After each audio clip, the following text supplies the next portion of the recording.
Hey, it's Bruce Naylor, and one thing I dearly love is collecting and restoring vintage hi-fi gear.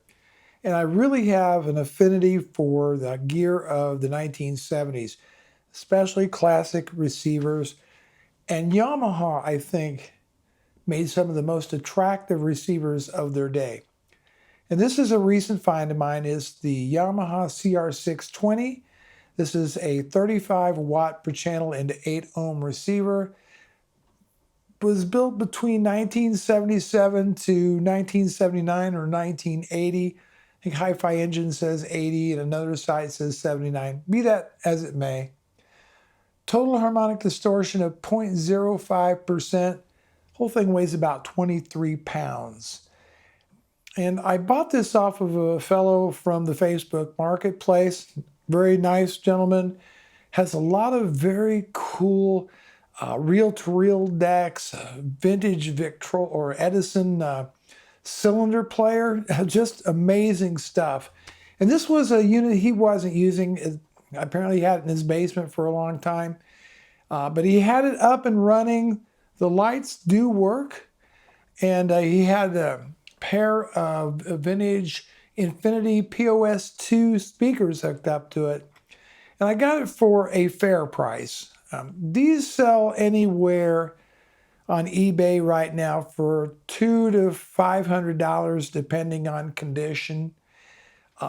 The case on this is a nice wood veneer. It's just beautiful.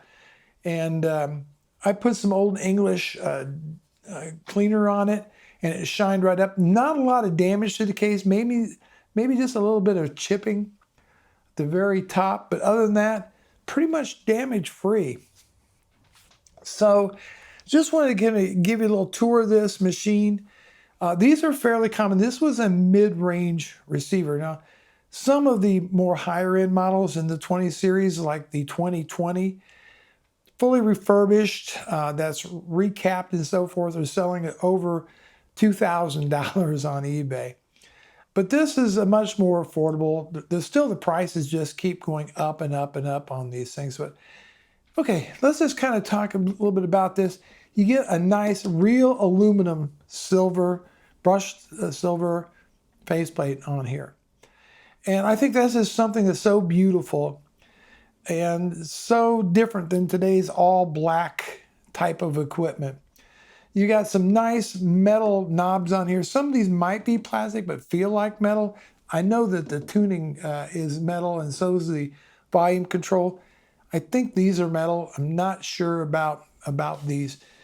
You got a nice anodized aluminum, very thick metal on the top for ventilation. And they have a very beefy power supply.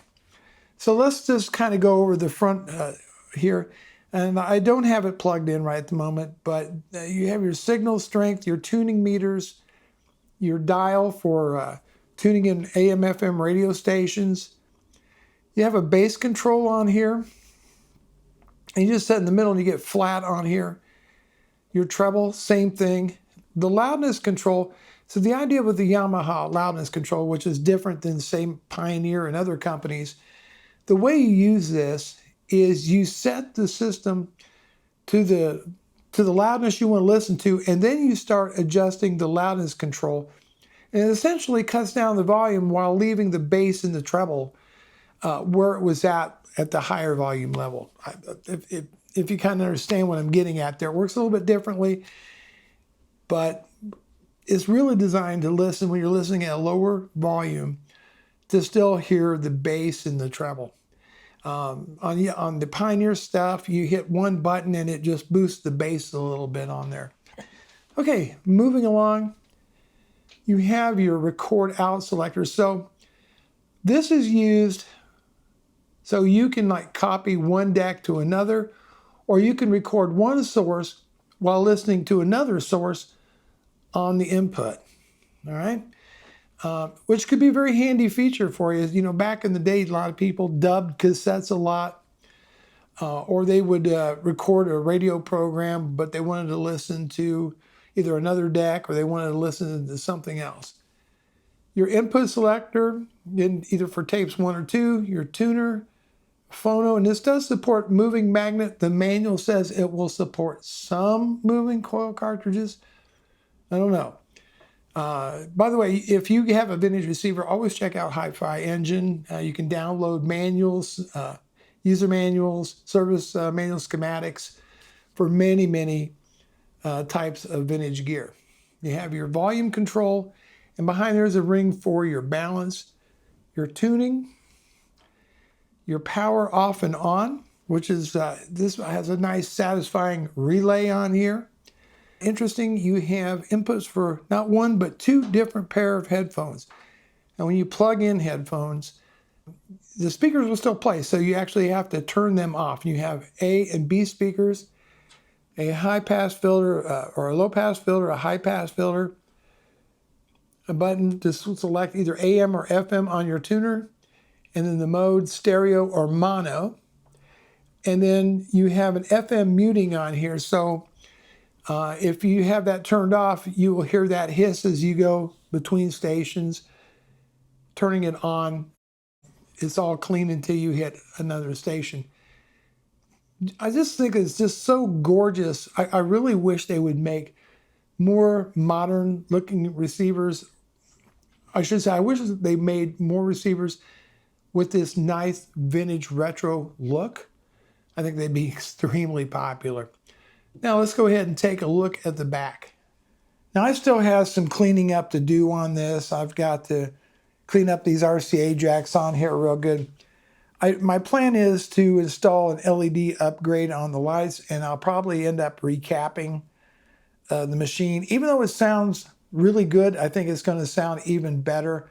Once the DC bias is offset to factory spec and we get some new caps in there, there might be a few problematic resistors or transistors.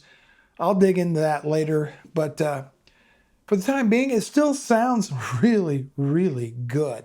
It's definitely on par with my Yamaha AS501 integrated amplifier, brand new. Yamahas have a nice, warm sound to them. And this is actually very much a rock and roll type of receiver. Of course, you have your AM antenna, inputs for your FM antennas, your phono inputs.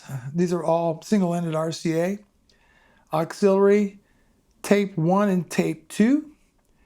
And then you have your tape in and tape out for tape 1 and tape in and tape out for tape 2. Now you could plug like a CD player into tape 1 if you wanted to, or something like that. You could do that if you wanted to. All right, looking at the speakers, you see these are the old clip style on here, but I actually have these little adapters that plug in there, and then you can put in banana plugs. And then you have your AC outlets switched. So if you wanted something to come on when you turned on the receiver, you would leave the power on that device. And then when you turn this on, this would supply power. These are unswitched, so it just passes through the electricity on there as well. That's kind of a tour of the back.